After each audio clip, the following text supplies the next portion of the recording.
Bueno, va entrando la gente.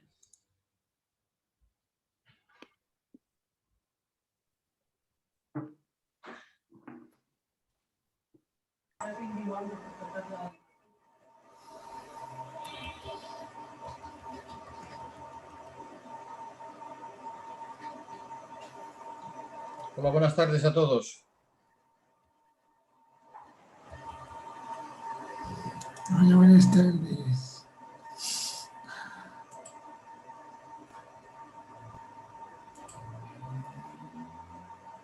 En la medida del posible nos gustaría que conectarais vuestra cámara, que os veamos. Hoy vamos a ser muy poca gente. Hola Javier Olivito, ¿qué tal? Y hola, hola. Hola Javier. Ay, buenas. Bueno, son ya las 4, pues voy a empezar. Hoy tenemos muchísimos menos inscritos que en otras, registrados que en otras ocasiones. Sabemos que son dos motivos. Primero, porque no hay un tema en concreto y pues la gente, pues si no tiene consultas, pues piensa que no tiene consultas, que no le va a interesar. Y en segundo lugar, y es algo que observamos en API Virtual desde hace un cierto tiempo, pues parece que ha empezado el periodo estival y por las tardes hay menos actividad y entonces hay mucha gente ya que está con el botón de verano. Ha habido varias consultas. Vamos a primero a responder las consultas de aquellas personas que ya están aquí presentes y después iremos añadiendo las de las personas que se vayan incorporando. Yo aquí, de las personas que veo incorporadas, la primera persona que he visto era Javier Olivito, ¿vale? Y entonces, Javier, me gustaría que nos hicieras tú la pregunta para que todo el mundo entienda cuál es tu consulta, y así pues lo vamos viendo, le vamos contestando ya. Bueno, adelante, Javier, cuando quieras. A ver, es un tema muy actual que en los años 2013, 2014 los arrendamientos, las rentas se congelaron bastante cuando no bajaron. Entonces ahora hay propietarios que dicen, bueno, habrá que actualizarlo, porque a lo mejor se alquiló una cosa por 500 euros y hoy son 650. Entonces, ¿cómo podemos, de qué maneras se puede actualizar esa renta?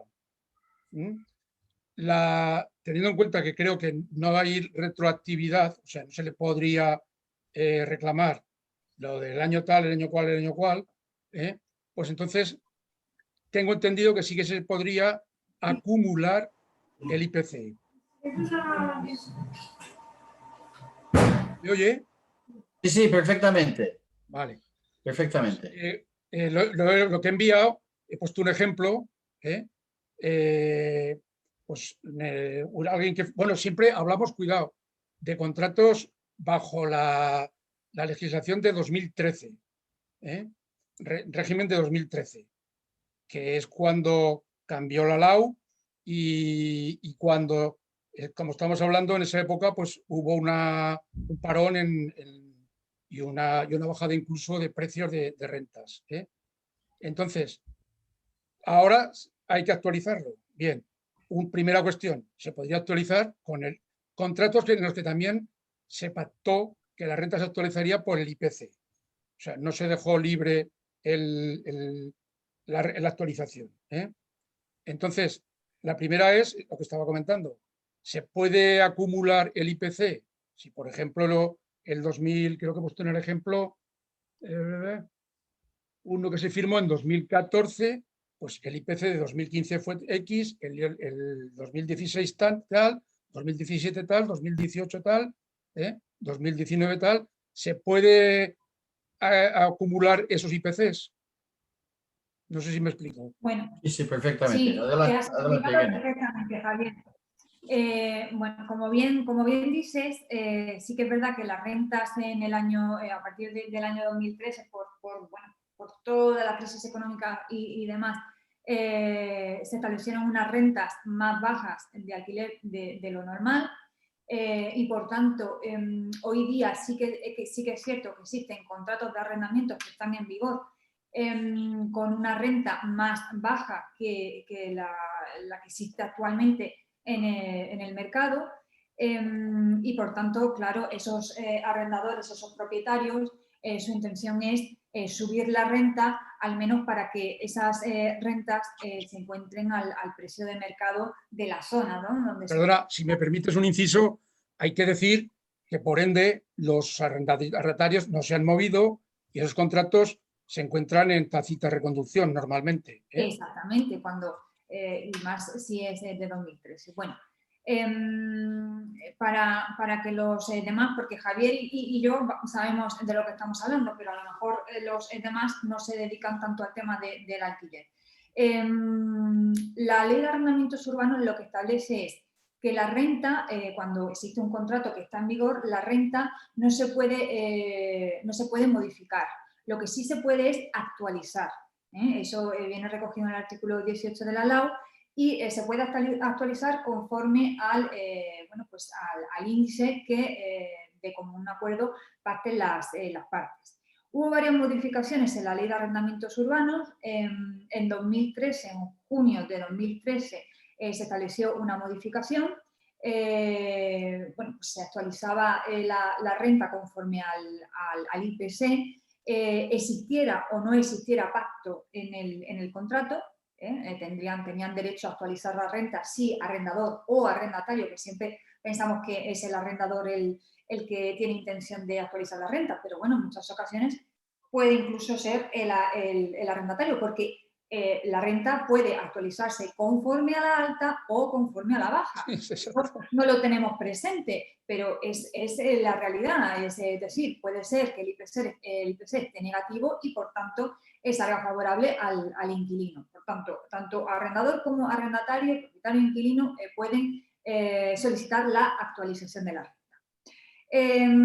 Posteriormente se modificó la Ley de Arrendamientos Urbanos en 2015, donde se estableció que que existía una libertad de pacto y que se estableció una otra reforma conforme al IPC. Después, en 2019, en marzo de 2019, hubo otra reforma de la Ley de Arrendamientos Urbanos y ahí se estableció que las partes podían pactar de actualizar la renta y que si no se decía en ningún método para actualizar la renta, se realizaría conforme al índice de garantía de competitividad.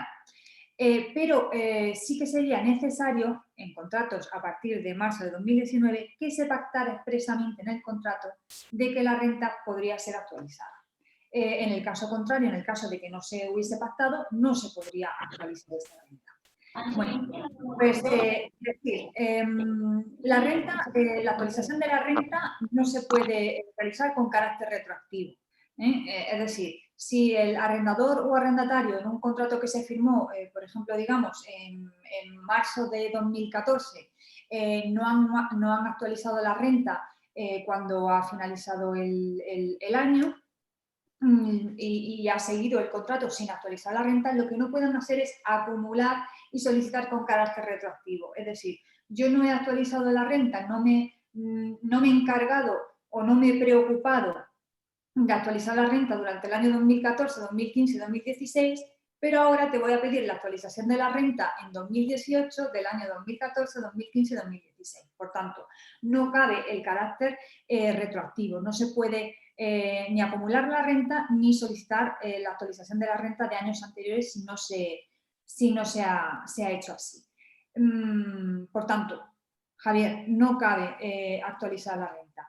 La única forma que existe, sobre todo el problema de los contratos de 2013 es que ahora seguramente ya han transcurrido esos 4 años, porque recordemos que la Ley de Arrendamientos Urbanos en junio de 2013 estableció que los contratos podrían tener la duración que las partes libremente acordaran, pero que si esta era inferior a 3 años, pues el arrendatario, el inquilino, tenía derecho a prorrogar el contrato hasta un máximo de 3 años. Y el propietario estaba obligado a respetar esas prórrogas. Es decir, eran voluntarias para el inquilino, pero obligatorias para el propietario. Y finalizados esos 3 años de duración, si las partes no decían nada, pues se renovaba o se prorrogaba durante un año más. ¿Qué ocurre? Pues que muchos contratos han transcurrido esos 3 años, ese año más, es decir, 4 años de duración, y el inquilino ha continuado en la vivienda porque el propietario no ha indicado que no quiere continuar con el contrato, ni el inquilino. Y por tanto, ese contrato en la actualidad se encuentra en tácita reconducción. ¿La tácita reconducción qué es? Bueno, pues es el mismo contrato con los mismos derechos y obligaciones, tanto de la renta, tanto todos los pactos que se hayan llevado a cabo. Sin embargo, lo único que lo diferencia de las prórrogas anteriores es la duración. En la tácita de reconducción nos tenemos que fijar en el contrato lo que se estableció en cuanto a la renta, a pagar la renta. Si la renta se estableció que se pagaba mensualmente, que es lo normal, ese contrato se está prorrogando mensualmente. Todos los meses ese contrato se va prorrogando. ¿Qué ocurre? Bueno, pues que inquilino o el propietario pueden rescindir en cualquier momento el contrato, avisando siempre con 30 días de antelación, notificación fehaciente, burofax, con acuse de recibo y certificación de texto. Si en el contrato se estableció la renta del alquiler son 6.000 euros anuales, pagaderos a razón de 500 euros mensuales. Bueno, pues entonces ese contrato se está prorrogando anualmente. ¿Qué tiene que hacer el propietario? Bueno, pues el propietario, cuando acabe esa anualidad, con 30 días de antelación, notificación fehaciente al inquilino de que no quiere continuar con el contrato para rescindirlo. Pero en cualquier caso, durante la duración del contrato, ya sea la duración inicial, las prórrogas o la tácita reconducción, no se puede modificar la renta bajo ningún concepto. Sí que se puede actualizar, pero se puede actualizar sin carácter retroactivo y sin carácter acumulativo. Es decir, cuando finaliza el contrato yo puedo exigir que para el año siguiente se actualice esa renta conforme al IPC o conforme lo que se haya pactado por las partes, pero nunca con carácter retroactivo. Bueno, y esto es un mecanismo también de defensa para el inquilino, ¿no? Digamos, porque imaginemos que un contrato de 10 años donde se ha pactado la actualización de la renta, el propietario no se ha preocupado de actualizar la renta y el inquilino tampoco, ojo, que ya hemos dicho que el inquilino se puede ver favorecido.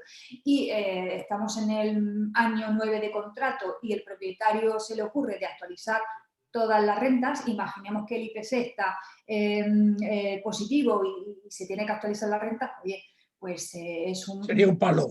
Un prejuicio para el inquilino, ¿no? También nos tenemos que poner de las dos partes. Por tanto, no, en este caso no. Lo que tendría que hacer el arrendador, si quiere modificar la renta, porque claro, entiendo que es una renta ya inferior a lo que hoy en día hay en el precio de mercado, pues es rescindir el contrato y o bien buscar a otro nuevo inquilino o bien facilitarle a ese inquilino o otorgarle la posibilidad de realizar un nuevo contrato con una nueva renta. Lo que pasa es que son renuentes a eso porque cancelar el contrato significa solicitar la devolución de la fianza.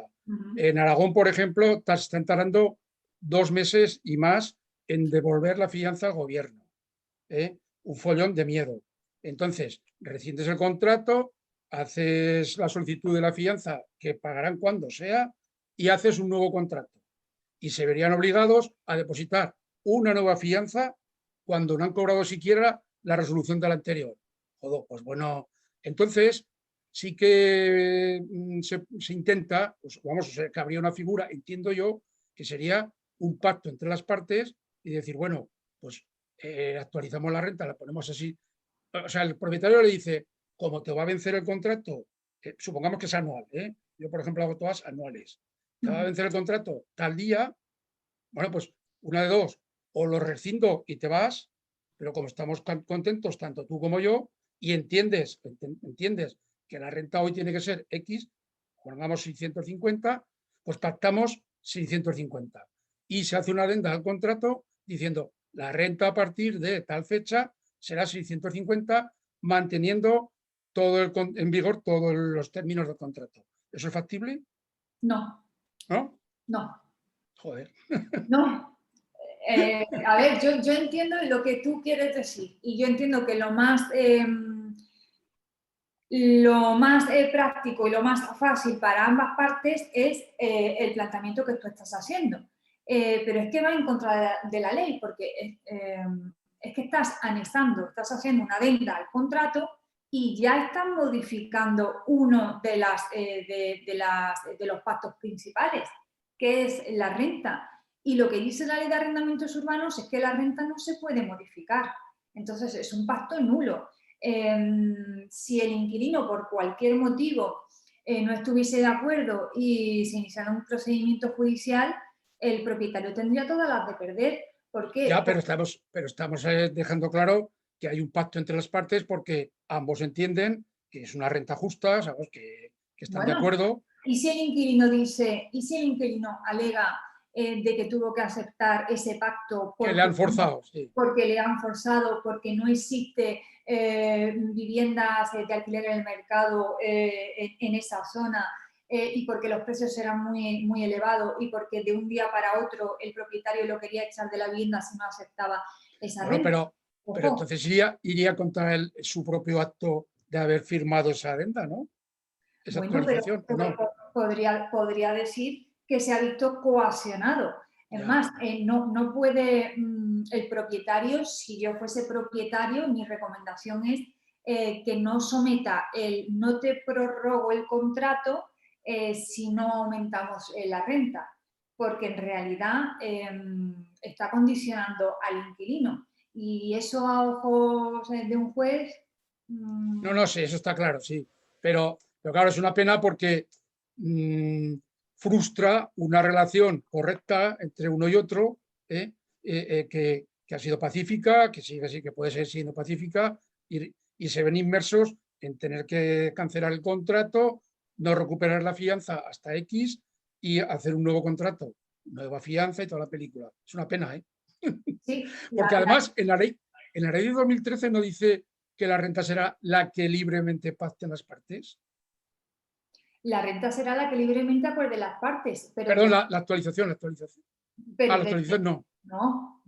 La renta siempre, además, pero la LAO, desde 1995, desde el 1 de enero de 1995, que entró la LAO de 1994 en vigor, las modificaciones de 2013, 2015 y 2019 siempre establecen lo mismo. La renta será la que libremente acuerde las partes. Es decir, la ley no somete a precios, excepto en Cataluña.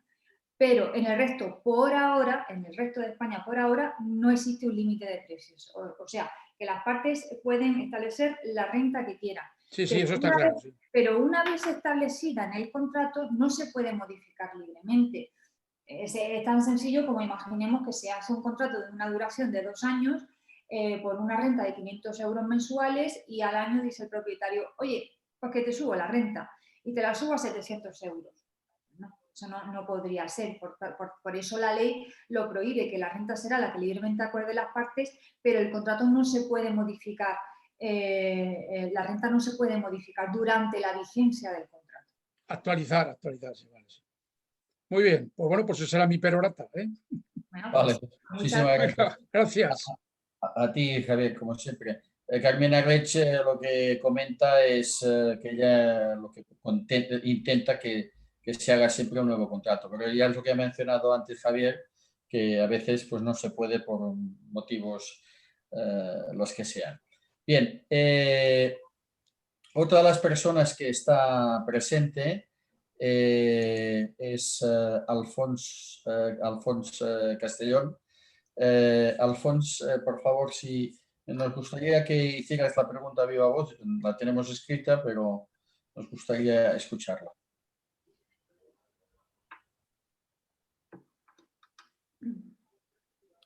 Hola, buenas tardes. ¿Se oye? Sí.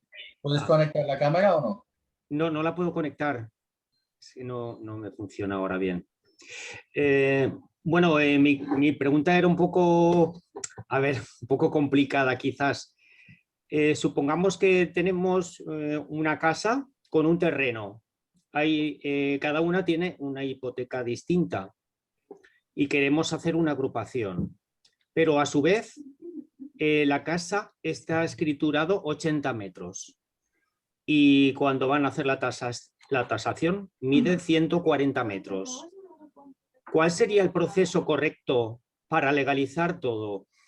¿Se podría hacer en el mismo momento de realizar la compraventa en notario? A ver, es que has introducido una cosa en la pregunta que por escrito por lo menos no nos lo decías. Sí. En el escrito decías, supongamos que se vende una casa con un terreno y hay dos Sí. escrituras, pero Sí, no hablas de hipoteca. La hipoteca es la futura hipoteca, te refieres, la del comprador. exactamente, Vale, vale, exactamente. vale. Entonces, para aclarar la pregunta, tenemos dos terrenos que deben estar unidos uno al otro físicamente, Exacto, sí, muy bien. pero con dos escrituras y que Sí. sobre una de los terrenos hay una casa, ¿vale? La casa tiene aproximadamente 80 metros cuadrados en catastro Sí, y según la tasación mide 140 metros cuadrados. Bien. exacto. Entonces, una pregunta, ¿se puede agrupar y corregir los metros de más de la casa a la misma firma de notario cuando se hace la compraventa? ¿Es suficiente con la tasación? ¿Se debe hacer declaración de obra nueva por los metros Muy que faltan? ¿Qué implica esto? Este extra para el propietario y vendedor y agruparlo antes de venderlo, ¿qué sería necesario? Eso, Bien. muy bien, muy bien. Bien, entonces, claro, como la respuesta la teníamos preparada, entendemos esto, ¿no? Que eran dos escrituras que mencionas son de dos solares y en uno de los solares tienes construida la casa. Muy bien. Me parece que hay una diferencia entre lo que consta como construido en el registro de la propiedad, 80 metros cuadrados, y la realidad, pues en la tasación aparece como una vivienda de 140 metros cuadrados. Habrá que hacer varias cosas. La primera sería hacer una escritura de agrupación de las dos parcelas. Para esto no necesitas más que notaría y agrupación, no necesitas ninguna licencia. El segundo paso sería realizar una escritura de ampliación de obra nueva antigua. Sí. Hay alguien que tiene el micro conectado y no sé quién es. Yo no veo quién es. Josep, creo que es el propio. Vale, creo que era el propio Alfonso. Vale, de acuerdo. Vale, bien, resuelto. Decía, en segundo, la escritura de ampliación de obra nueva. Para ello se necesitará un certificado de un arquitecto o un arquitecto técnico en el que se describa la casa por estancias, metros cuadrados construidos y útiles y se mencione la antigüedad de la construcción que se puede determinar por los materiales usados en la construcción, el tipo de acabados, ¿no? Quizás sería conveniente disponer de un certificado de los servicios técnicos del ayuntamiento que acredite que la finca no tiene ningún expediente abierto. No vaya a ser que salga alguna cosa. No es perceptible, pero bueno. Habrá que proceder a solicitar la rectificación en el catastro para que aparezca, en primer lugar, la agrupación, las dos parcelas en una, porque entiendo que catastralmente también deben ser dos parcelas, y además rectificar los metros de construcción de la vivienda. Esto lo podéis hacer normalmente en los servicios de catastro del propio ayuntamiento. Yo creo que es muy conveniente que antes de mover absolutamente nada, hablar con la notaría donde se procederá a firmar la agrupación y la ampliación de obra nueva antigua para verificar que es suficiente con los documentos que hemos mencionado. O quizás quieren alguno más, y cuál sería este más, ¿no? En principio, incluso pensamos que hay alguno de más, pero son prudentes lo que decimos. Evidentemente, todos estos trámites tienen un coste. Tanto la escritura de agrupación como la de ampliación de obra nueva están sujetas a actos jurídicos documentados. Cada comunidad autónoma tiene tipos distintos, yo no te puedo decir cuál es ahora, pero bueno, esto es sencillo. Además, tendrá un coste notarial y un coste de registro de la propiedad. Obviamente, el coste de todos los trámites corresponde al vendedor, pues es él quien quiere vender y tiene que tenerlo todo en orden. Además, decirte que aunque es posible firmar las escrituras mencionadas coincidiendo con la compraventa, no es demasiado aconsejable, pues cualquier error a subsanar y quizás coste adicional puede representar un retraso en la inscripción de la compraventa con el siguiente riesgo para el comprador. Además, me acabas de decir que va a intervenir un banco, con lo cual con toda seguridad no lo vas a poder hacer así. O sea, tú tendrás que primero agrupar, declarar la obra nueva antigua y cuando esté inscrito y la modificación en el catastro, y cuando esté todo inscrito y modificado en el catastro, el banco luego consentirá en que se firme la escritura de compraventa y la de hipoteca. Mientras tanto, no te dejarían con toda seguridad. ¿Vale? ¿Alguna pregunta que quieras ampliar, Alfonso?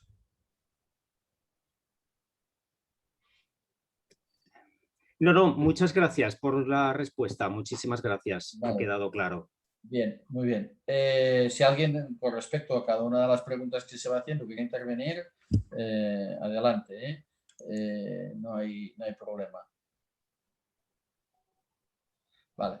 Vamos, estaba viendo de las personas que están aquí presentes, alguna de ellas que haya hecho una consulta. Hace un momento veía yo a Juan Asensio y supongo que está, voy a ver si está. No, es que no. A ver, si pongo Juan, lo veré aquí. Sí, está aquí Juan Asensio. Vale, muy bien. Juan, ¿podrías hacer tu pregunta, por favor?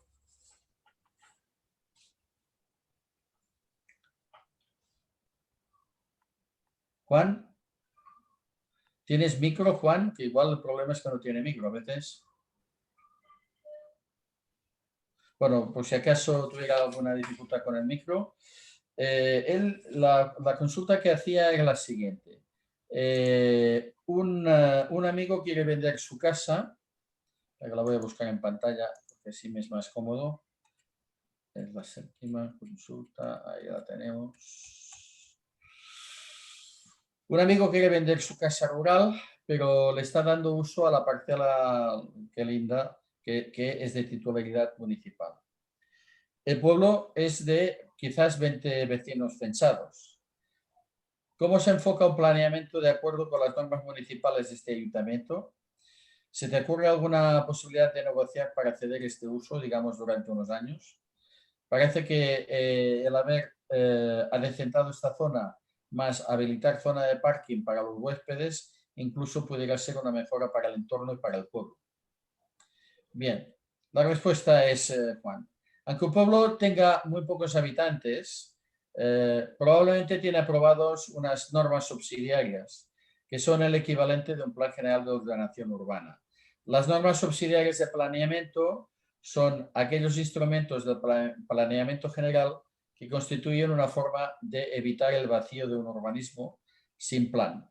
Pues se configuran como una alternativa a los planes generales de ordenación urbana, cuya falta completan proporcionando una normativa mínima sobre clasificación y aprovechamiento del suelo, urbanización y edificación que posibilita la formulación del planeamiento desarrollado. ¿Y por qué se utilizan las normas subsidiarias y no el Plan General de Ordenación Urbana? Muy sencillo, es una cuestión económica.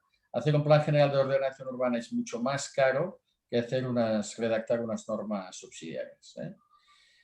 Por lo que entiendo, en tu consulta, Juan, el propietario de una finca está dando uso a la parcela vecina que no le pertenece, sino que es de titularidad municipal. Cualquier acuerdo, uso, cesión o lo que sea que quiera hacerse o conseguir con esta parcela tiene que pasar por la negociación con el ayuntamiento. Para un uso continuado en el tiempo de esta parcela hay alternativas como, por ejemplo, que el ayuntamiento venda esta parcela siempre y cuando no esté expresamente prohibido en las normas subsidiarias, que esté prohibido que el ayuntamiento se pueda enajenarse nada. Que el ayuntamiento ceda en régimen de alquiler la parcela a cambio de una renta mensual, trimestral, semestral o anual. O bien que el ayuntamiento conceda en régimen de concesión de uso y disfrute de la parcela. Sin embargo, cualquiera de las soluciones tiene un inconveniente, entre comillas, y es que el ayuntamiento no puede vender, arrendar o ceder temporalmente en concesión administrativa sin crear un expediente público al que tendrían derecho de acudir cualquier persona, sea del propio municipio o no lo sea. Con lo cual, igual él consigue que se monte esto y luego aparece un tercero que nadie contaba con él y se queda con el uso y disfrute de la parcela, bien porque lo ha alquilado, bien porque lo ha comprado o bien porque ha ganado un título en régimen de concesión. En definitiva, y para contestar a tu pregunta final, creo que el camino es tener una reunión con el alcalde del municipio, plantear los deseos del propietario de la casa rural y ver qué responde el alcalde, que lógicamente tendrá que estar asesorado por el secretario del ayuntamiento. Yo te diría más, al ser un pueblo tan pequeño, posiblemente el secretario municipal acudirá de vez en cuando al ayuntamiento, quizás una vez al mes solamente. Con 20 habitantes son secretarios que lo comparten varios municipios. Y eso significa que las soluciones serán mucho más lentas, ¿no? Quizás una buena solución, ya que este tipo de municipios, los cargos electos, no suelen resolver nada sin la intervención del secretario, es intentar contactar a este secretario, aunque sea fuera del ayuntamiento, y exponerle la situación. O sea, averiguar quién es este secretario de ayuntamiento, a qué ayuntamientos acude, y aunque le haga la consulta en el pueblo del lado, pues ir allá y hablar con él y explicarle a ver qué es la situación. O quizás va una vez a la semana al pueblo, pero me extrañaría, con 20 habitantes me extrañaría muchísimo. No sé si hemos aclarado tu pregunta, pero como no enchufas el micro, no lo sabemos y tampoco veo que hayas escrito nada en el chat. Bien, vamos a ver si hay más personas que han ido entrando que tengan alguna de las preguntas. Y si no, empezaremos por el orden que los tenemos. Irene, ¿te parece de contestar la consulta de Ana Alonso de Porres, la que tiene marcado? Vamos a ello. Ana no está presente, pero bueno, la vamos a contestar por si hay algún catalán que le pueda interesar la consulta. Bueno, pues Ana nos preguntaba qué pasaba si se anula la ley que limita los precios de alquiler en Cataluña. Y ella decía en su consulta que se refería a todos los contratos que se han firmado bajo esta ley. Y además preguntaba si la Administración debería devolver a los propietarios la diferencia de lo que han dejado de cobrar. Bueno, para los que no son de Cataluña, aunque hayan oído hablar de esta ley, vamos a explicar un poco brevemente. Cataluña decidió legislar sobre... De todas formas, te hago un inciso. Se está comentando a nivel gubernamental de que quieren hacer un regular y para controlar los precios del alquiler también. Sí, a nivel estatal. Pero con lo cual estarían en las mismas. Porque si declaran inconstitucional la ley catalana, esta también lo sería, lógicamente. Cabe pensarlo. Exactamente, por eso todavía no han llegado a un acuerdo, por eso no hay una normativa estatal que regule los alquileres, porque tienen que hilar muy fino de cómo se haría esa normativa para que no sea declarada inconstitucional. Bueno, la ley catalana lo que estableció es que en áreas que esa ley definía como áreas de mercado tenso, donde existía mucha demanda de alquiler y unos precios muy elevados, de limitar el precio del alquiler. Ese precio lo limitaban conforme a unos estudios que ellos realizaban sobre el precio de mercado de los alquileres. Esta normativa entró en vigor en septiembre el 11 de septiembre de 2020 y se ha ido aplicando hasta hoy día. ¿Qué ocurre? Bueno, pues que si se pone en alquiler una propiedad privada, pues la Generalitat lo que dice es que tienes que someterte a unos precios. Es decir, que la renta no es el libre, que la renta es la renta que la Generalitat estima conveniente. Y para aquellos que ya hayan tenido alquilada la vivienda durante los últimos 5 años, bueno, pues no pueden alquilar esa vivienda a un precio mayor que el que aparece en la renta, o si el índice que te da o el precio que te da la Generalitat es menor, pues tienes que coger el índice que te da la Generalitat. En uno u otro caso, ese propietario no tiene una libertad de pacto para fijar una renta, sino que está sometido a lo que diga la Generalitat. Esta normativa, bueno, pues, ha traído muchas consecuencias, se ha hablado mucho de esta normativa y bueno, pues, se puso un recurso de inconstitucionalidad en el Tribunal Constitucional. El Tribunal Constitucional lo admitió y estamos esperando resolución. Aventurarnos a lo que puede decir el Tribunal Constitucional, yo no me aventuraría. Posiblemente mirando lo que ha pasado en otros países, porque en otros países también se ha intentado limitar el precio del alquiler. Por ejemplo, en Berlín salió una ley en la que se limitaba el precio del alquiler y ya ha resuelto el Tribunal Constitucional en Berlín y lo ha declarado inconstitucional. ¿Qué ha hecho el Tribunal de Berlín? Pues en vez de que los propietarios pudieran exigirle responsabilidad a la administración o a los ayuntamientos, serán los propios inquilinos los que tendrán que devolver la cantidad dejada de percibir por los propietarios. Eso por una parte, por la parte de otros países. Eso está ocurriendo en otros países. Aquí en España, bueno, pues no sabemos lo que ocurrirá. Si nos fijamos, no hace mucho se declaró inconstitucional por el Tribunal Constitucional una normativa catalana sobre vivienda, no en todos los aspectos, sino en algunos aspectos, y declaraba inconstitucional el límite de los precios, porque bueno, decía que atentaba contra la propiedad privada, ¿no?, de cada persona. Por tanto, el Tribunal Constitucional sí que entrará a valorar sobre si es constitucional o no limitar el precio del alquiler porque se trata de una propiedad privada, pero no me aventuraría a decir los mecanismos de actuación que podrán tener los propietarios cuando esa norma se declare inconstitucional. Posiblemente el propietario pueda exigir a la administración, pueda exigir al ayuntamiento, si habrá una vía para que puedan hacer una acción de responsabilidad patrimonial contra el ayuntamiento y solicitar las rentas que han dejado de percibir por esa normativa, por la limitación de precios. Pero claro, hasta que no salga la resolución del Tribunal Constitucional no podemos aventurarnos a dar una respuesta contundente. Sí que podemos hacernos una idea de lo que podrá pasar.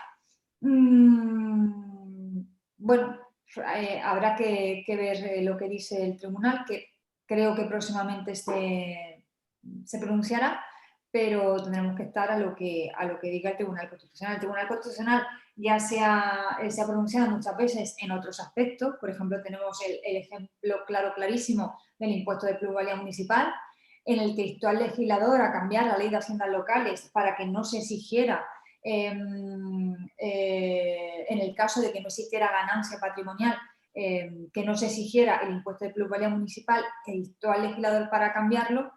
Y sin embargo, en la normativa estatal no han hecho absolutamente nada y de eso hace ya varios años. Sí que lo tomaron en consideración la normativa foral, por ejemplo en Navarra y País Vasco sí que no se exige el impuesto de plusvalía municipal cuando no existe ganancia, porque sí hicieron caso al Tribunal Constitucional y sí cambiaron su normativa foral. Pero en el resto de España absolutamente nada. Por tanto, el Tribunal Constitucional, aunque dijese que esa normativa se tiene que cambiar e instar al legislador a su cambio, bueno, pues tenemos que tomarlo con precaución porque, bueno, pues fijaros en los recursos de inconstitucionalidad de, por ejemplo, el impuesto de plusvalía municipal. Vale, Perdona. he levantado una mano de Montse Basas A ver, Monse, y luego Javier Olivito. A ver, Monse, por favor, si quieres. Mira, en relación a este tema, yo quería, no sé si oís mucho ruido, espero que no, porque están haciendo obras en casa. Vale, yo quería preguntar, resulta que el PP ya puso un recurso sobre este tema y el gobierno lo ha puesto ahora. Entonces nos explicaron en su momento que el tema que si el gobierno ponía el recurso, podía también pedir la suspensión de la ley y sin embargo no la ha pedido. Igual me equivoco, ¿eh? Yo repito lo que me pareció entender en aquel momento. Entonces yo veo que el gobierno no ha pedido la suspensión y que solo ataca la ley en lo que es el ámbito competencial. Es decir, entienden que están legislando sobre temas que no son de competencia de las autonomías, sino del Estado. Entonces no entrará, entiendo, no entrará el Constitucional al fondo del asunto. Bueno, sí, tienes razón, tienes parte de razón en lo que dices.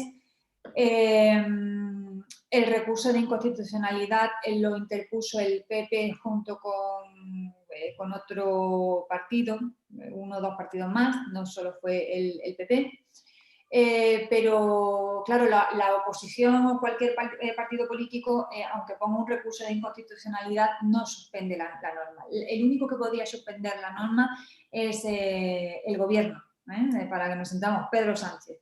Pedro Sánchez ha tardado muchísimo, no lo hizo en su momento, que todo el mundo esperaba que lo hiciese en su momento, pero claro, ahora vimos que no lo hizo en su momento porque la pretensión de ellos es realizar una normativa similar a la catalana. Lo que ocurre es que están viendo cómo hacerlo para que todo el mundo no se le eche encima y no se presenten recursos de inconstitucional constantemente por esa normativa. Esa es la razón por la que ya no ha salido una ley estatal que limita los precios.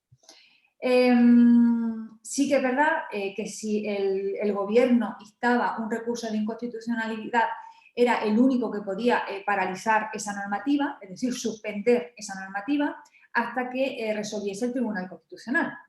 Esa normativa quedaría en suspenso, el Tribunal Constitucional resuelve y en función de lo que resuelva el Tribunal Constitucional, esa normativa entraría de nuevo en vigor si el Tribunal Constitucional entra a favor y dice que la ley es totalmente válida y no es constitucional, y si es inconstitucional quedaría en suspenso y esa normativa dejaría de aplicarse. Sí, es cierto, no lo ha suspendido, bueno, pero yo creo que eso es no por la normativa en sí, sino por intereses políticos. Ahora está todo muy, muy revuelto, son muchos intereses políticos los que hay en juego y por tanto pedir la suspensión, que el Estado pida la suspensión de esa normativa, pues sería un fracaso para los propósitos que tiene el Estado, ¿no? Actualmente. Por tanto, decir lo que va a ser el Tribunal Constitucional, lo he dicho muchas veces, yo creo que bajo la ley y bajo cómo se ha articulado esa normativa, es inconstitucional totalmente, ¿no? Ahora, si entra en juego y entramos en política, pues ya el Tribunal Constitucional, yo quiero pensar como abogada que soy, que el Tribunal Constitucional todavía a día de hoy sigue siendo imparcial, pero no lo sabemos. Yo quiero pensar eso, ¿por qué? Porque yo creo en la justicia, sí, en el momento que no crea en la justicia ya dejaría mi profesión. Pero bueno, a ver lo que dice el Tribunal Constitucional. Es que aquí también hay dos aspectos importantes. Uno es también, porque también se estaba diciendo, se está hablando mucho de las sanciones que estaba interponiendo el Ayuntamiento por no cumplir con la normativa de los precios de Cataluña, de la limitación de precios. Claro, es que el Ayuntamiento ha cogido el toro por los cuernos y ha dicho, bueno, vamos a poner sanciones no solo a los propietarios que incumplan con el límite de precios, es decir, si ponen un precio distinto al precio que yo digo, que yo establezco, lo sanciono, pero también vamos a sancionar a las agencias inmobiliarias que publiquen los anuncios sin publicar el precio en el precio del índice, ¿no? Entonces, claro, muchas agencias inmobiliarias y muchos profesionales se echaron a la... estaban en contra de eso porque son sanciones verdaderamente importantes. Y también se decía que el Tribunal Constitucional iba a entrar a valorar sobre las sanciones que podía imponer el ayuntamiento sobre el límite de precios y sobre las sanciones por no publicarlo. Es que son cosas totalmente distintas. Y es más, yo me aventuro a decir que el Tribunal Constitucional no va a entrar a valorar las sanciones que se le imponen a las agencias inmobiliarias por publicar o no los anuncios, porque yo creo que lo estiman perfectamente válido la sanción por no informar sobre un precio de alquiler, ni tampoco de las sanciones que se han llevado los propietarios por no cumplir la normativa. Yo solo creo que van a entrar a valorar en si el ayuntamiento tiene competencia para limitar los precios del alquiler, porque entendemos que esa competencia en todo caso la tendría el gobierno, no lo tendría la Generalitat. Y yo creo que por ahí van a ir los tiros. Entonces, según lo que resuelva el Constitucional o según los argumentos del Constitucional, pues saldrá una resolución u otra. Vale, Javier Olivito quería... Si no he entendido mal, la limitación de precios se aplicaría a lo que sale, digamos, al mercado, pero también a los contratos ya existentes. O sea, si yo tengo un contrato pues por X y el precio tiene que ser Z, tengo que aplicarse Z. Claro, es que la normativa catalana lo que decía es, a partir del 11 de septiembre, a partir de la entrada en vigor de esta normativa, tú como propietario te vas a someter al precio que yo diga en las áreas declaradas de mercado tenso. Hay otras áreas en Cataluña que no. Pero es que además, si tú has tenido durante los últimos 5 años un contrato de alquiler en vigor, no tenía que ser los últimos 5 años, sino dentro de esos 5 años, si por ejemplo hubiésemos... tú como propietario alquilas un inmueble un año y lo has tenido alquilado solo un año, pero ya has tenido alquilado durante esos últimos 5 años. Entonces, tenemos que ver la renta de ese contrato de alquiler, que a lo mejor hace 4 años que lo alquilaste y no era un precio demasiado elevado.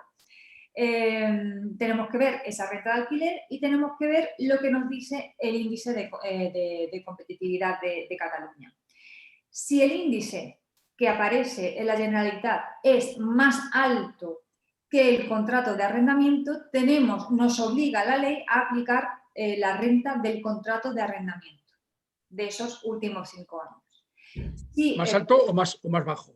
El más bajo. Es decir, es más bajo el índice, es que han hecho más alto.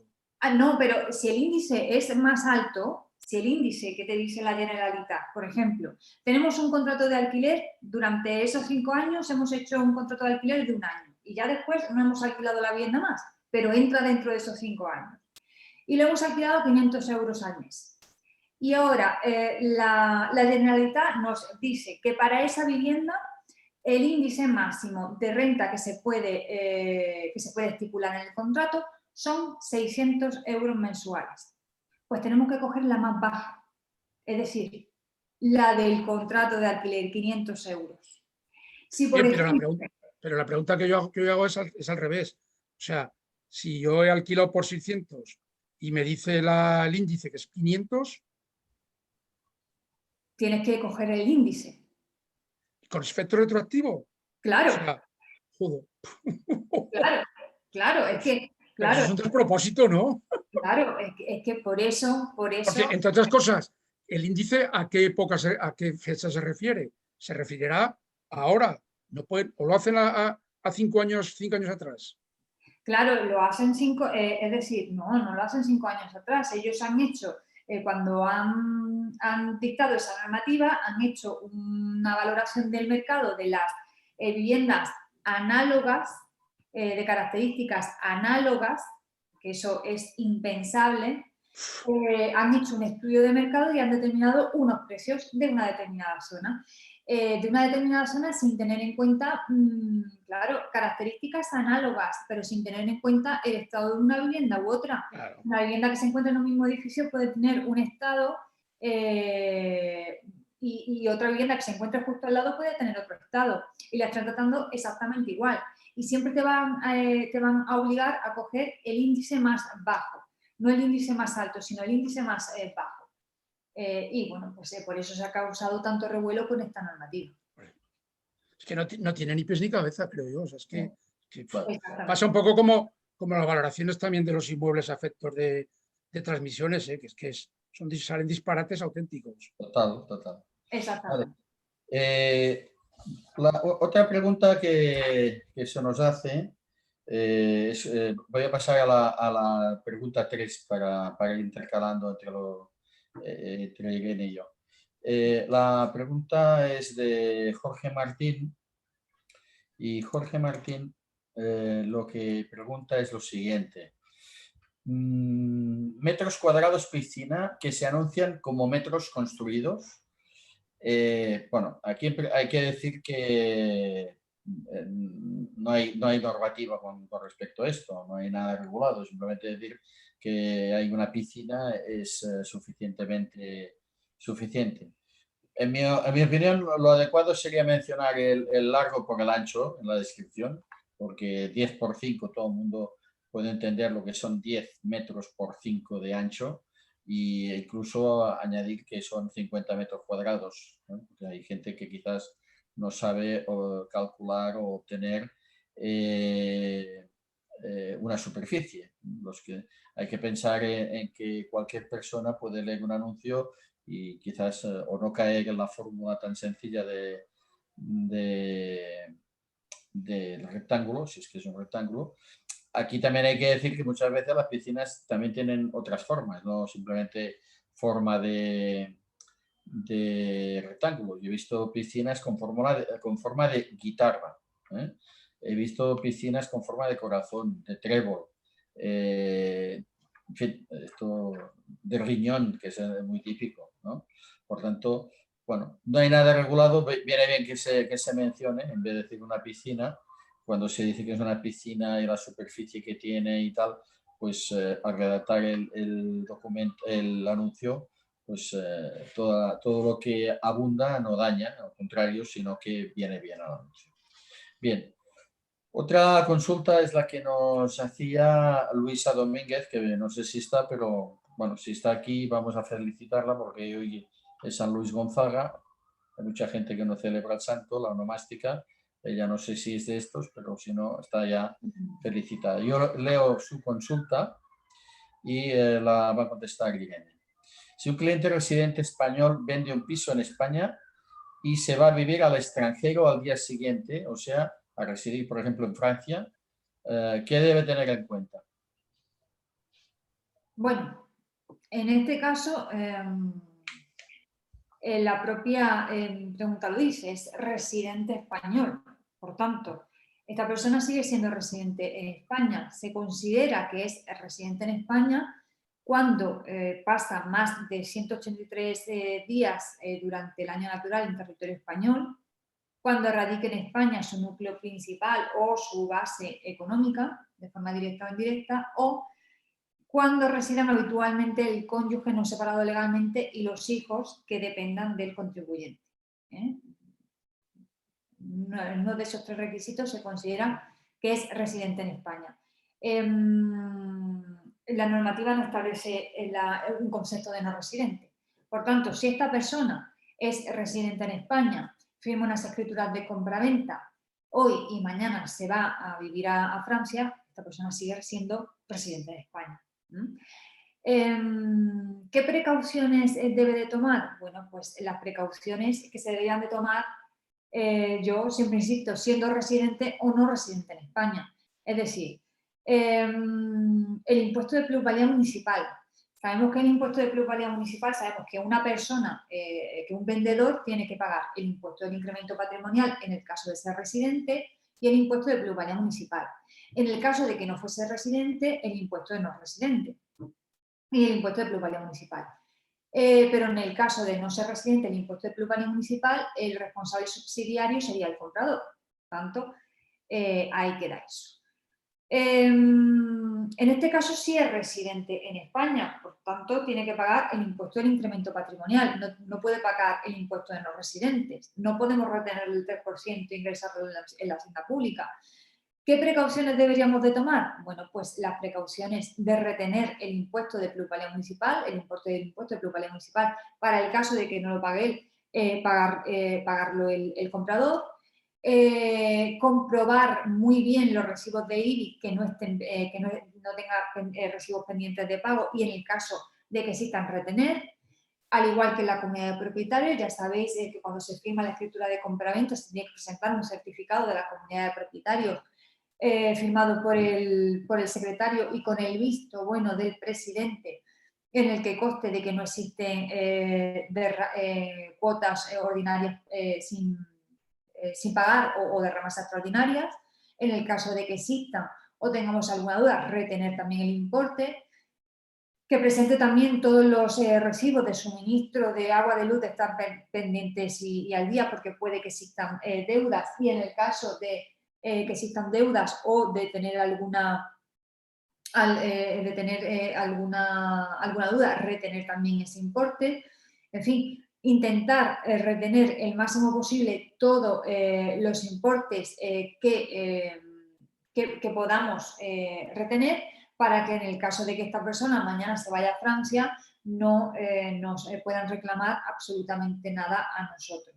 Es tomar pues, pequeñas precauciones, como por ejemplo pues, retener el impuesto de plusvalía municipal, que es lo más importante, aparte de todas las comprobaciones de IBI, de los suministros y de las cuotas de comunidad de propietarios. Pero vamos, esas precauciones se tienen que tomar, sea residente, no residente, o se vaya mañana a Francia o a Marruecos. Y yo lo que diría que muchos de vosotros sabéis que he actuado como agente inmobiliario durante 30 años.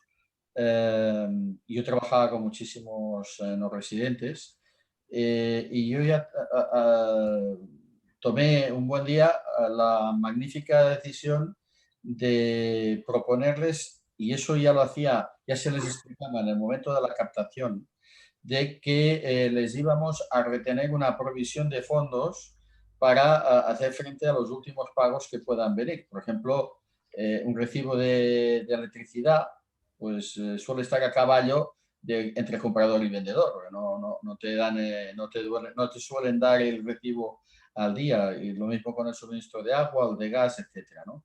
Con el gas era más sencillo, porque sí que te hacían con las compañías que trabajábamos, sí que lo hacían. Y entonces, pues lo que sí nos comprometíamos y lo hacíamos, que es que en el plazo máximo de 6 meses hacíamos la liquidación de la provisión de fondos por los recibos. Antes nos poníamos en contacto con el comprador y le decíamos, tal día vamos a hacer el estado final de cuentas, si tienes algún recibo lo traes, si no, olvídate, ya pasado ese periodo ya no quiero saber nada. Porque siempre luego te venían a los 7 u 8 meses, ¡ay, qué esto! No. Si quieres, espabila y cuídate, pero si no, no. Y entonces, de esta manera, nunca teníamos absolutamente ningún problema. Esas típicas disputas de que el IBI, el que tiene la propiedad el primero de año, pues tiene que pagarlo él, pues nada, lo prorrateábamos siempre nosotros, antes de que salgan las sentencias judiciales que así lo avalan. Y todo lo prorrateábamos. Y eso era una buena práctica. Pero claro, siempre lo anunciábamos en el momento de la captación de la venta. Y lo hacíamos no solamente con no residentes, sino también con gente que vivía, que eran residentes españoles y que vendían su primera residencia en un pueblo pequeño o más mayor, da igual. Y lo entendían y lo aceptaban y lo hacían. Parece que, Javier... Sí, perdona. Irene ha dicho algo interesante, que es la provisión para la plusvalía. Primero habría que calcularla. Sí, correcto. Segundo, si según, aunque no está legislado, como bien decías antes, no hubiera que pagarla porque no ha habido ganancia, o sea, el precio de adquisición ha sido superior al de venta, habría un conflicto. Bueno, ¿Qué provisionamos entonces? Bueno, en ese caso yo exigiría el importe una vez calculado y, oye, si resulta que no existe ganancia y que el ayuntamiento estima que no tiene que cobrar el impuesto de plusvalía, cosa que no va a pasar, a no ser que se trate de un territorio con normativa foral, pues entonces devolverle el importe a la parte vendedora. Pero en cualquier caso, yo no me arriesgaría a que la parte vendedora se quedara encargada de liquidar el impuesto de plusvalía cuando Claro. sé que mañana se va a Francia. Claro, pero fíjate, en Zaragoza, por ejemplo, permiten presentar a cero, adjuntando la factura de aquí, o sea, la escritura de adquisición, presentar a cero. Pero luego, ¿cuándo van a resolver eso? Pues mira, no esto es caso. Una que se firmó el 5 de enero, la plusvalía que era a pagar, la han liquidado hace 10 días. Sí, O sea, puede cinco ser. meses. Entonces, una que sea presentada a cero, yo qué sé, igual 4 años o qué, o vete a saber. Claro, puede ser, porque muchos ayuntamientos, no muchos, pero bueno, algunos, han tomado la determinación de que como todavía no se ha modificado la ley de hacienda locales, lo que hacen para no pillarse las manos es que presenten una liquidación a cero y ellos ya hacen sus averiguaciones, van investigando y resulta que siempre sale a pagar, pero bueno, nunca sale a no pagar, ¿no? Porque nunca admiten que no ha existido ganancia. Pero por lo menos, bueno, pues se presenta la liquidación a cero y después le envían la resolución o la liquidación la carta de pago, supongo. al Sí, propietario. pero fíjate que es que todas que he presentado yo y hace bastante tiempo no han resuelto absolutamente nada. O sea, No. silencio sepulcral. Sí. Efectivamente, es así, no resuelven nada porque saben que están en falso y tal. Yo si estuviera en esta situación que estaba hace tiempo, aunque fuera a liquidar a cero porque daba pérdidas, lógicamente tú dices, bueno, hay que poder calcular la plusvalía municipal. Bueno, nosotros tenemos la plataforma de API virtual para calcular el coste Sí, eso está muy bien, sí. municipal y por tanto sabemos de qué importe se trata el que hay que retener, ¿vale? Entonces yo hablaría muy claro con el propietario que está vendiendo, le diría, mira, tú tienes derecho quizás, porque no está nada claro, a que no tengas que pagar esa plusvalía municipal. Pero como que yo no quiero que esto se vuelva en contra del comprador, yo lo siento mucho, te vamos a retener este importe y el día... Lo que sucede es que yo utilizo siempre el cálculo de plusvalía y entonces en base a eso también deciden la negociación del precio. Porque a lo mejor dicen, joder, o sea, que tendré que pagar 7.000 euros, pues espera, ahora pacto un 7.000 euros más. Y se complica la transacción. Sí, pero esto se complica en la captación, pero esto ya son manzanas de otro cesto, por decirlo de alguna manera. No, en el cierre de la negociación. No, el cierre de la negociación es que, vamos a ver, hay algo que un buen agente inmobiliario considero yo que tiene que hacer, y es que en el momento de la captación tiene que hablar muy claro de todos los gastos que va a tener. Y cuando se cierre la negociación con el comprador, esto ya está aclarado y él ya sabe que hay una plusvalía, por ejemplo, de 7.000 euros ahí rondando. Por tanto, que no me haga como los hebreos, que los hebreos cuando han terminado la negociación empiezan de nuevo con una nueva negociación. Y coño, digo, ya lo habíamos hablado, esto ya estaba cerrado. No, esto desde luego no me había encontrado clientes así y no se lo aceptaba. Digo, no, mire muchacho, esto lo hacen los hebreos, pero no sé si eres de origen israelita o qué tú, pero yo no te lo acepto. O sea que esto... Y siempre esto fue extraordinario y siempre salimos adelante, ¿no? Pero claro, es que lo que tú propones es un tema complicado en el sentido de que hay que liquidar la plusvalía, tiene derecho a no liquidarla porque ha vendido en pérdidas y entonces se va a Francia, como era el caso de esta consulta, y a ver qué le pilla en Francia. Si eso está claro, por supuesto. Ya no lo pillas. Sí. Y cuidado, y viene ese comprador y te diga, no, muchacho, tú, agente inmobiliario, me tenías que haber hecho todas las precauciones para que esto no ocurriera. Y te toca rascarte muchas veces del bolsillo a ti. Es así. Vale, continuemos. Bueno, hay una siguiente... Al hilo de esta consulta, Hay una consulta de Cecilia, que no sé si está por aquí, que también... Es la que iba no, yo la he visto al principio, pero Bien. ha desaparecido. Es Vale. la que iba a leer y la iba a contestar yo mismo. Ah. Sí, la iba a contestar yo porque a continuación te pongo la de Adolfo, que es muy larga. Entonces, para ir cambiando de voces, ¿no? Venga, muy bien.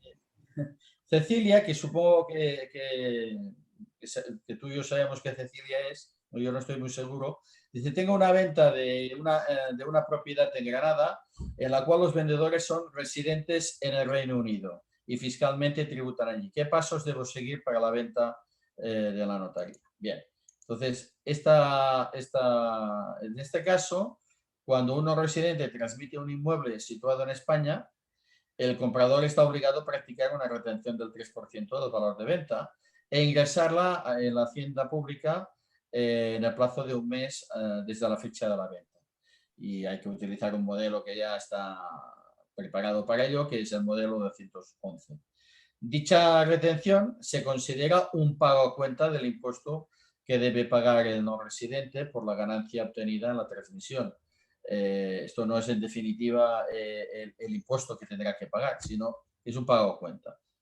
El comprador deberá entregar al vendedor no residente, porque es el comprador que ha retenido ese 3% y lo ha liquidado con el modelo 211, pues tendrá que entregar a su vendedor la copia que es del modelo 211, que es para el vendedor, para que a continuación y en el plazo máximo de 4 meses pueda presentar el modelo 210,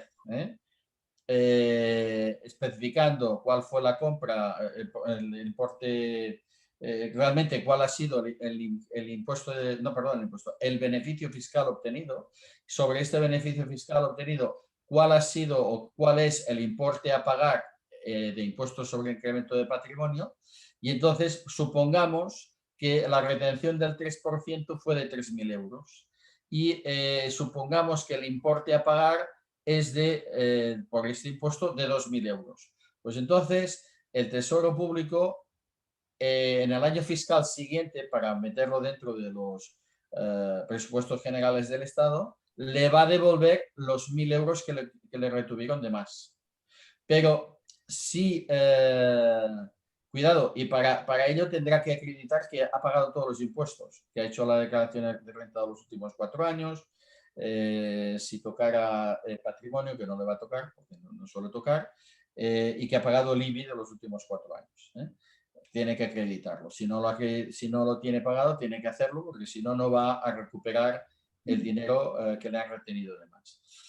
Si resulta que le retuvieron 3.000 euros y tenía que pagar 4.000, por ejemplo, o 5.000, vamos a poner 5.000, pues tendrá en ese modelo 210, tendrá que aportar además o tendrá que ingresar los 2.000 euros que faltaron o que no están en la retención del 3%. Esto tal como funciona es relativamente sencillo y es así, ¿vale? Si no sé si estará Cecilia o su marido. Si quieren ampliar, pues que pregunten y si no, vamos a la siguiente. He visto que alguien ha escrito alguna consulta. Nosotros vamos a contestar las consultas que se nos han hecho por escrito con antelación. Hasta las 2 de la tarde de hoy había tiempo. Y si hay tiempo, contestaremos. Si no, pues tenéis la oportunidad de utilizar el área de consulta del abogado, que podéis hacerlo perfectamente. Bien, una consulta de Adolfo Moreno Fraile, que me parece una consulta muy interesante, que son las condiciones para transformar urbanísticamente un local de planta baja en una vivienda residencial. Él dice Ciudad de Madrid, pero esto da igual si es Madrid o es cualquier otro sitio, porque las normas serán parecidas. Adelante, Irene. Bueno, a ver, para transformar un local comercial en vivienda, en primer lugar, lo que se tendrá que comprobar es que no se encuentre prohibido expresamente en la comunidad de propietarios, es decir, que no se encuentre prohibido expresamente en el título constitutivo o en los estatutos de la comunidad de propietarios. Para ello, ¿qué tenemos que hacer? Bueno, pues coger y exigir al administrador o pedir, mejor dicho, pedir al administrador que nos facilite la escritura de división horizontal y los estatutos de la comunidad de propietarios. También advertir, si no existe prohibición expresa, no se necesita el consentimiento de la comunidad de propietarios siempre y cuando no conste, como hemos dicho, una limitación, una prohibición expresa,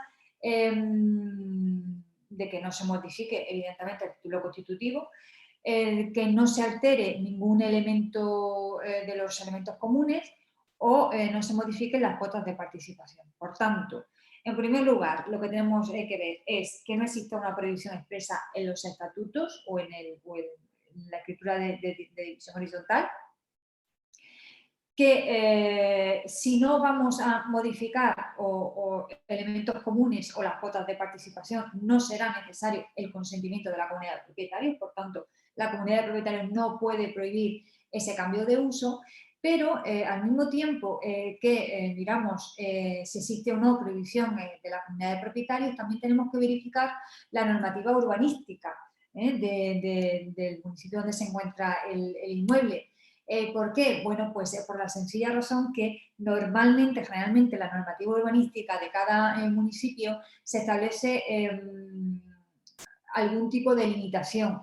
Por ejemplo, en una calle se establece que tienen que existir tantas viviendas y tantos locales.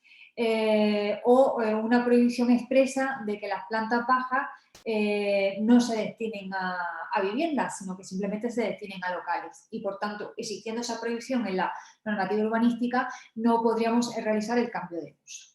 Una vez comprobado en los estatutos o en el régimen de propiedad horizontal de la comunidad de propietarios en la normativa urbanística que no existe prohibición, pues lo que tenemos que hacer es acudir al ayuntamiento. Una vez en el ayuntamiento, solicitar el cambio de uso y para ello, y además la licencia de obra. Junto a la solicitud del cambio de uso y licencia de obra, vamos a tener que adjuntar a esa petición un proyecto redactado por un arquitecto que describa, bueno, pues la edificación existente, el cambio de uso y las obras que se van a realizar. Esta licencia solo se va a conceder por parte del ayuntamiento siempre y cuando se cumplan los requisitos para que se destinen a vivienda. Realizadas las obras y con el certificado final de obra, se tendrá que solicitar la licencia de primera ocupación en el ayuntamiento. Tendremos que acudir a notaría, realizar una escritura para el cambio de uso y posteriormente, una vez ya tengamos las escrituras, procederemos a ir al registro de la propiedad para inscribir ese cambio de uso de local a vivienda. Y también antes de acudir al registro de la propiedad tendremos que liquidar el impuesto de actos jurídicos documentados. Esto es un tema muy, muy discutido, en el que ni tan siquiera los tribunales se ponen de acuerdo. ¿Por qué? Porque Hacienda sí que establece que el cambio de uso sí que está sometido a los actos jurídicos documentados, que ya sabéis que depende de cada comunidad autónoma, pero algunos juzgados y tribunales establecen que no está sometido a tributación porque se refiere a un cambio de uso. No existe una compra-venta, no existe una transmisión, sino que simplemente es un cambio de uso de local a vivienda. Y otras sentencias de juzgados y tribunales sí que establecen que sí que está sometido a los actos jurídicos documentados, pero no por el total del valor del inmueble, sino simplemente por las obras que se han hecho para condicionarlo al cambio de uso. Por tanto, existe aquí una discusión, tanto doctrinal como en Hacienda, sobre el pago de la liquidación de los actos jurídicos documentados. Ante la duda, siempre pagar los actos jurídicos documentados y después, si procede, reclamarlos por la vía correspondiente. En cuanto a los requisitos, este hombre se refería a los requisitos urbanísticos. Bueno, pues va a depender de cada ayuntamiento. Cada ayuntamiento, en función de su normativa urbanística, va a establecer unas condiciones que se tienen que cumplir para el cambio de uso. Por ejemplo, en la Comunidad de Madrid, la normativa urbanística se establece que sí se podrá realizar el cambio de uso siempre y cuando ese local permita de que ese cambio, pues que se pueda llevar a cabo ahí una vivienda que pueda ser habitable como vivienda. estableciendo pues, bueno, la superficie útil del local, que no puede ser inferior a 25 metros cuadrados, después que tiene que tener una cocina con salida de humos que no puede ir ni por la fachada ni patios interiores, el suelo de la vivienda tiene que estar por encima de la acera, no por debajo no puede ser en planta sótano, incluso la fachada tiene que ser con una longitud superior a 3 metros, si no creo recordar mal. En fin, una serie de requisitos que se establece en cada normativa de cada ayuntamiento. Eso sí que va a depender de cada ayuntamiento. Los pasos para realizar el cambio de uso van a ser siempre similares en todos los ayuntamientos, independientemente de dónde se encuentre el inmueble, pero los requisitos urbanísticos va a depender de la normativa urbanística municipal de cada ayuntamiento. Bueno, pues en el caso de Madrid incluso, bueno, se establece la superficie mínima que tienen que cumplir los dormitorios, la cocina y el salón, incluso los pasillos, que pueden tener un ancho mínimo de 80-85 centímetros, en fin, es que se establecen unos requisitos concretos dependiendo de cada ayuntamiento.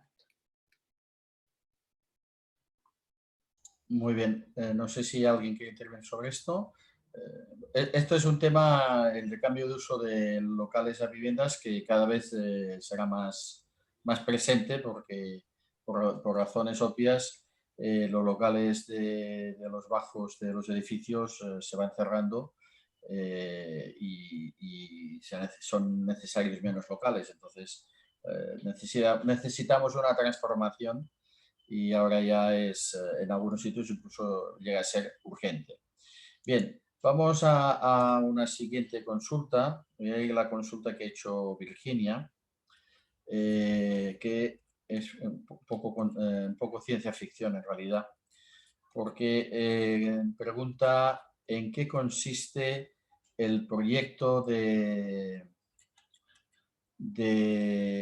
la nueva valoración de inmuebles conforme al valor de referencia de catastro y a quiénes afecta más. Bueno, Virginia, esto es básicamente un proyecto, pero no hay nada aprobado ni sabemos por dónde van a ir los tiros. Lo que sí parece es que lo que van a hacer es intentar revisar al alza todos los valores catastrales de las fincas, sean viviendas o sea lo que sea.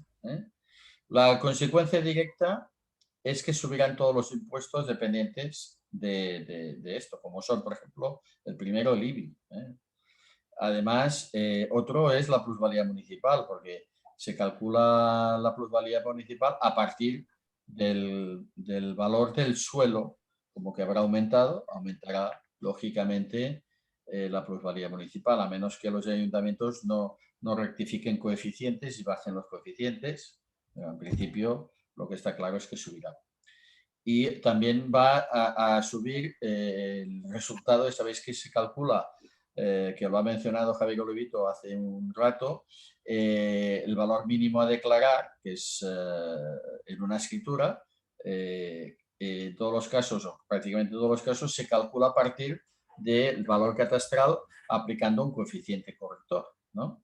Evidentemente, si aumentan el valor catastral, el resultado será que el importe mínimo a declarar será más elevado y, por tanto, el resultado es que el ITP a pagar será más alto. No es que el tipo de ITP sea más caro, no, es que al aplicar el 10% o el 8% o el 6%, depende de cada comunidad autónoma, pues lógicamente será más elevado. Esta es la consecuencia directa de esta historia, francamente. Pero vaya, repito, es hacer un poco ciencia ficción porque todavía no sabemos por dónde van a ir los tiros. Este es el tema.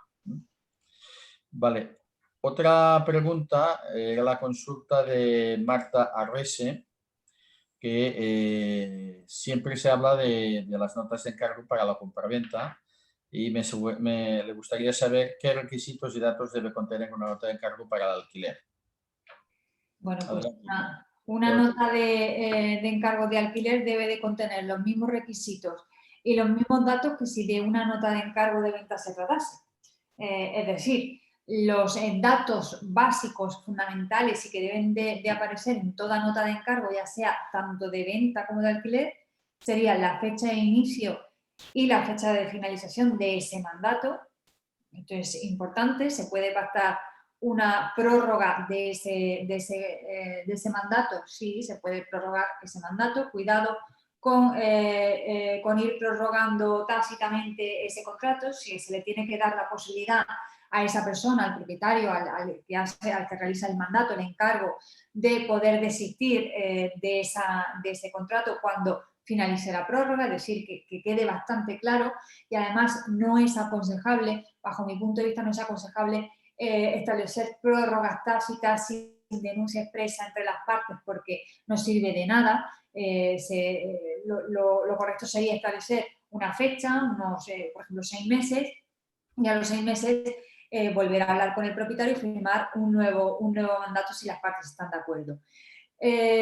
Prorrogar el contrato tácitamente, bueno, yo he visto casos que se ha prorrogado ese contrato de mandato durante 2 o 3 años y al final, bueno, pues en la otra parte, el que realiza el mandato, el propietario, había dado la vivienda en alquiler o en venta a otra agencia, en fin, la prórroga tácita no sirve de mucho, pero bueno. Importantísimo la fecha de inicio y la fecha final de contrato. Identificar a las partes que intervienen.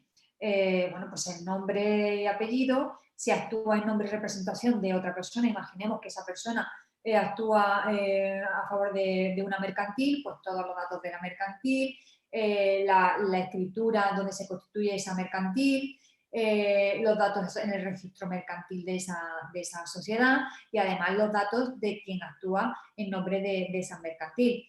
Si existe un menor o un incapaz, también los datos del tutor y ojo porque se va a requerir autorización judicial para cualquier cosa que se haga por existir un menor o un incapaz o en nombre propio. Después los datos registrales para identificar la finca, la dirección, evidentemente la dirección de la finca y todos los datos registrales, los datos catastrales, el precio del alquiler del bien inmueble. Normalmente suele ser un precio cerrado, en el que ya se estipula que el precio será de X cantidad y no se recomienda un precio abierto de, por ejemplo, entre 500 o 600 euros mensuales. Debe contener el encargo propiamente dicho, es decir, que esa persona encarga al agente inmobiliario las gestiones para alquilar la propiedad. ¿Qué se incluye en el alquiler? Es decir, si en el alquiler, en ese bien inmueble se incluye, va incluido una plaza de garaje, va incluido un trastero, va con mobiliario, pues no hay mobiliario, reportaje fotográfico, inventario de todo lo que hay en ese inmueble. Y, importantísimo, los honorarios de la agencia y el momento de la exigibilidad de esos honorarios de la agencia.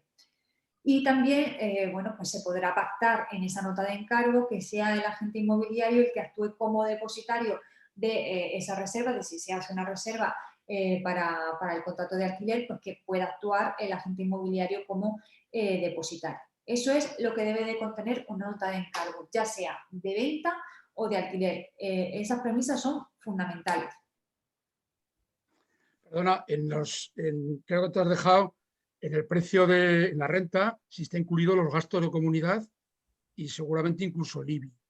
Exactamente, todos los gastos que vaya a asumir el propietario y todos los gastos que se le vayan a dar para que asuma el inquilino. Y ya que estamos, ¿se le podría obligar a suscribir una póliza de seguro de multirriesgo de hogar? No. ¿No? No. La ley de arrendamientos urbanos no dice nada sobre los seguros. Además, ni lo prohíbe ni lo autoriza. Por tanto, es un pacto que realizan libremente las partes. No, el propietario no puede obligar al inquilino ni el inquilino puede obligar al propietario. Lo recomendable, lo aconsejable es contar con un seguro de hogar, incluso con un seguro de impago de alquiler que incluso el propio arrendador pues la cantidad, ¿no? de ese seguro, el coste de ese seguro repercute al inquilino Y son Bueno, pasos. eso no soy nada partidario porque es un seguro que hace él. O sea, Exacto, yo tampoco, porque bueno, es un seguro que hace él como garantía adicional en el caso de un pago. Pero bueno, se puede repercutir y si lo aceptan las partes es perfectamente válido. ¿Por qué? Porque la ley no dice lo contrario. Es que incluso la ley de arrendamientos urbanos no se manifiesta sobre ello. Por tanto, todo lo que no venga contemplado en la LAU o todo lo que no contradiga la LAU se puede pactar libremente, pero no se puede obligar, ¿no? Vale. Vamos a una siguiente pregunta que hace Juan Carlos Irene. Un contrato de arrendamiento, cuando llega al tope de las prórrogas legales, 3+1 o 5+3, finaliza.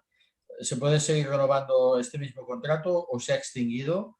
¿Desea la respuesta extinguido? ¿Qué pasa si se sigue con el mismo contrato en esta situación irregular? Bueno, lo hemos comentado en la pregunta que ha hecho Javier. Este contrato no se encuentra, como dice, irregular, ¿no? En la consulta, Juan Carlos. Este contrato no es irregular, este contrato se encuentra en tácita reconducción. Recordemos, en los contratos de arrendamiento, a partir de junio de 2013, la duración del contrato era la que libremente acordaban las partes. Si esta era inferior a 3 años, se prorrogaba el contrato hasta 3 años y si llegados esos 3 años ninguna de las partes decía que no quería continuar con el contrato, se prorrogaba un año más. ¿Qué ocurre? Que finalizados esos 4 años, si el arrendatario seguía en la vivienda, se establecía la prórroga por tácita reconducción. Ahora exactamente igual. A partir de marzo de 2019, que cambió la ley de arrendamientos urbanos, cambió la duración de la prórroga. Lo que establece el artículo 9 es, a partir de marzo de 2019, que la duración del contrato puede ser la que libremente parten las partes, pero si esta es inferior a 5 años, si el arrendador es persona física, o 7 años si el arrendatario es persona jurídica, el inquilino tendrá derecho a prorrogar el contrato hasta que alcance la duración de 5 años o 7 si el arrendador es persona jurídica. Una vez finalizado esos 5 años o 7 años de duración, si ninguna de las partes dice nada, y ojo con el plazo de preaviso, porque cuando finalizan los 5 años o 7, si el arrendador es persona jurídica, el arrendador tiene que avisar con 4 meses de antelación y el inquilino con 2 meses de antelación que no quieren continuar con el contrato, y si no lo hacen, pues el contrato se prorroga de nuevo durante 3 años más. Es decir, en total 8 años. Y esa prórroga es de obligado cumplimiento para el arrendador y voluntaria para el arrendatario. Una vez finalizados estos 8 años de duración, estamos hablando de contratos firmados a partir de marzo de 2019, contratos celebrados en junio de 2013, 4 años. El contrato entra automáticamente en tácita reconducción. Lo hemos dicho, la tácita reconducción, ¿qué es? Pues se trata del mismo contrato, lo único que va a variar es la duración de la prórroga. Si la renta se paga mensualmente, se va a ir prorrogando el contrato mes a mes en las mismas condiciones y términos, pero se va a ir prorrogando mes a mes, por lo que cualquiera de las partes a la finalización de una prórroga, avisando con al menos 30 días de antelación, puede dar por finalizado el contrato de arrendamiento. O si en el contrato de arrendamiento se estableció en la cláusula en la que hablamos de la renta, que la renta sería de 6.000 euros anuales, pagaderos a razón de 500 euros mensuales, el contrato se va a ir prorrogando de forma anual. Por lo que para dar por finalizado el contrato se tendrá que avisar con 30 días de antelación a la finalización de la prórroga, a la finalización del año, para rescindir el contrato. Pero el contrato no está irregular, el contrato se encuentra perfectamente válido, lo único que se encuentra en tácita reconducción. Y al igual que ocurre tanto durante la duración del contrato, durante las prórrogas del contrato y durante la tácita reconducción, las partes no pueden modificar la renta, pueden actualizarla conforme a lo establecido en el contrato. Vale, muy bien, Irene. Nos queda una consulta que hizo por escrito Juan Andrés, más otra que tenemos aquí escrita que será la última que vamos a contestar, que lo tenemos en el chat. Vamos a contestar primero la del chat, ya que José Luis Moreno está aquí y en cambio Juan Andrés no. Quisiera plantear, lo hago así porque estamos a un minuto de llegar al final de la webinar. Podemos extender un poco, pero no mucho más.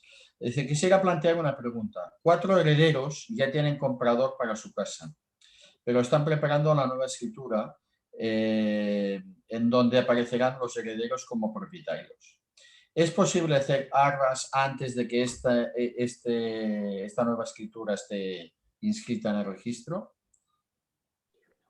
Bueno, siempre y cuando se especifique esta situación en el contrato de arras, sí se va a poder. Siempre y cuando se especifique en el contrato de arras. Que se especifique que son herederos, que se está en trámites de herencia, que en el caso de que además una cláusula de salvaguarda, que para el caso de que bueno, pues, se alargue un poco más los trámites de aceptación de herencia y posterior inscripción en el registro de la propiedad, que tengan la facultad de ampliar un poco la duración de la fecha prevista para elevar a público el contrato de arras, para la firma de la escritura de compraventa, al menos tomar esa precaución.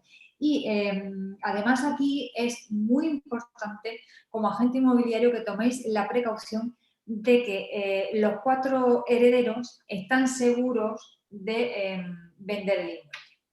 ¿Por qué? Bueno, pues porque pueden surgir problemas en el transcurso entre la firma del contrato de arras, de la aceptación de herencia, de la firma de la escritura de compraventa, en el que uno se echa para atrás. Por tanto, sería conveniente no solo que, por descontado, que el mandato de venta lo firmaran los 4 herederos o los herederos que existan, pero también realizar un documento, firmar un documento de ratificación de venta, donde se ratifican la venta en las condiciones que se ha manifestado en el contrato, en el encargo de venta, en el mandato.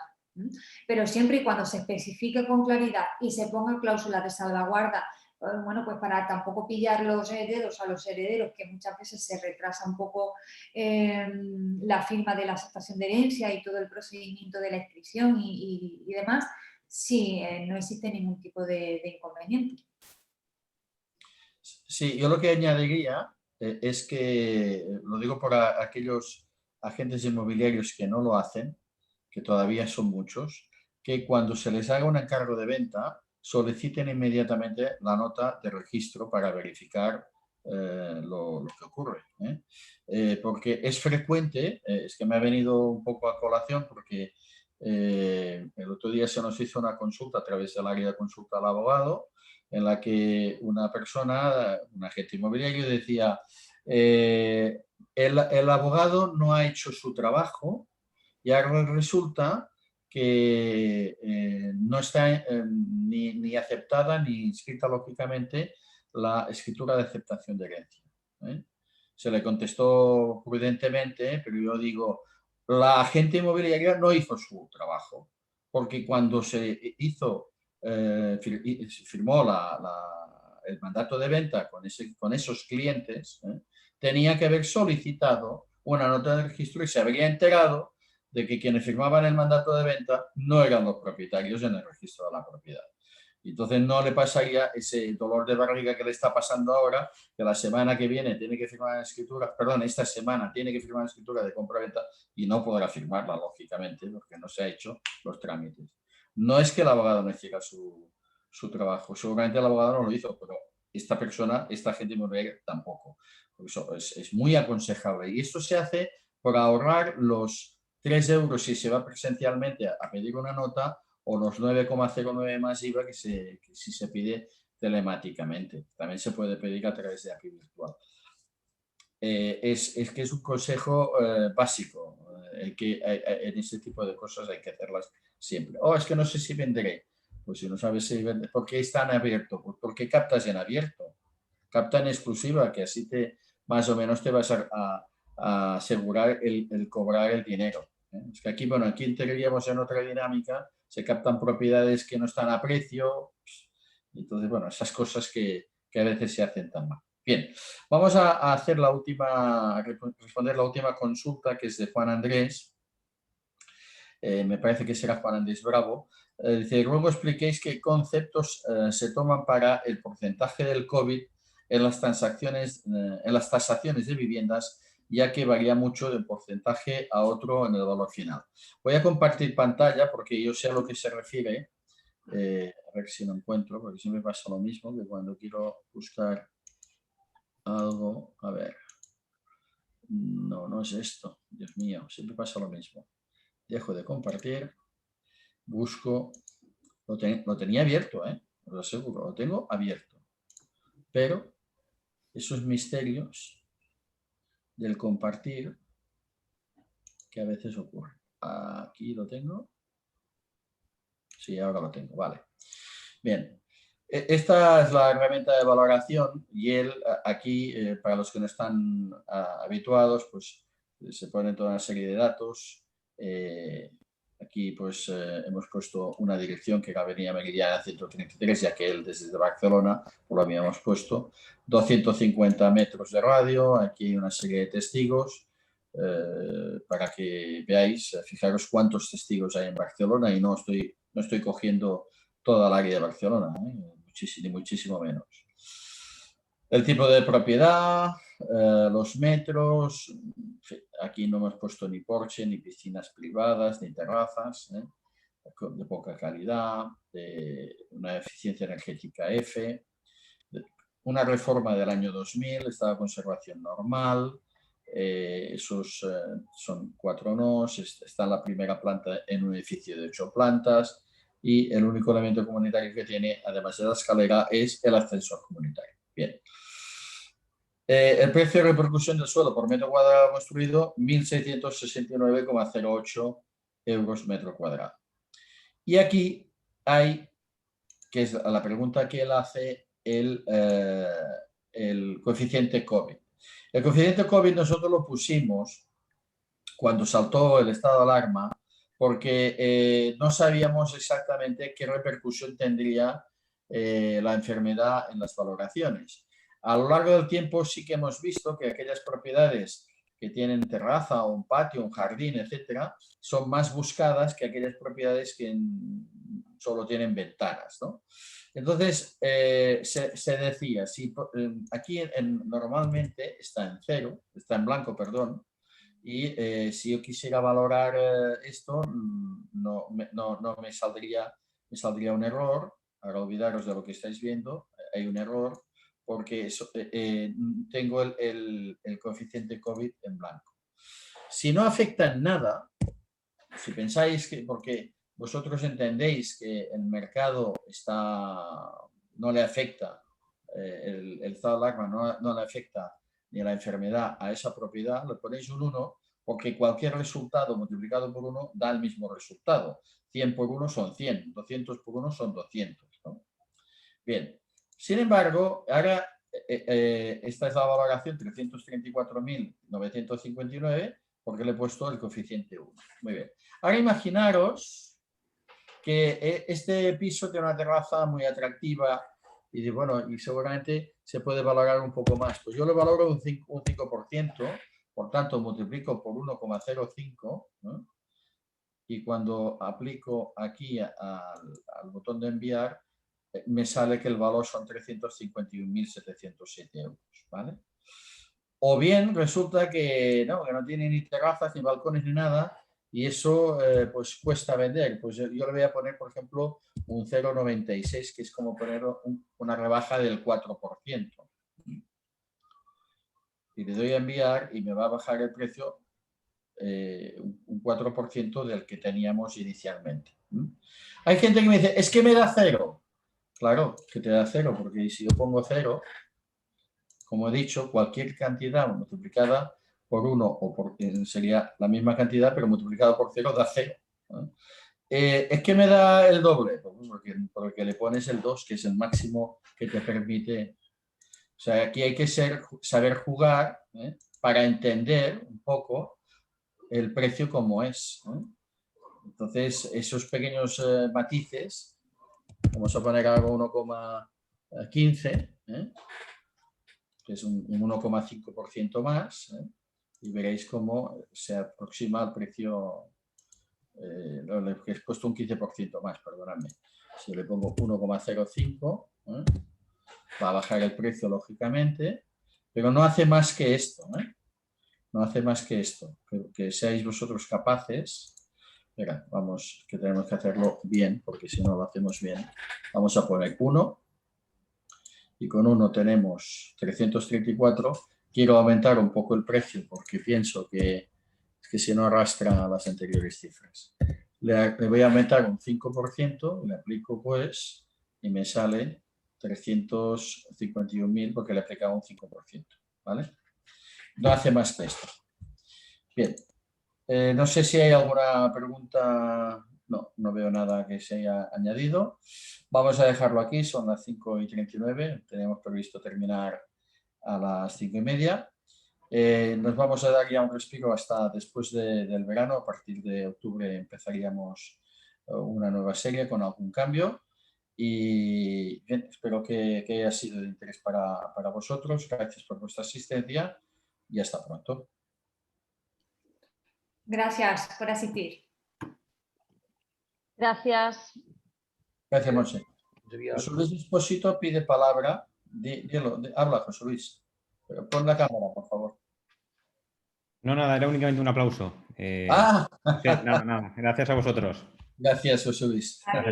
Hoy no sé si es tu santo, porque seguía José, ¿no? Sí. Muy bien, gracias, igualmente. Vale, adiós. Hasta luego.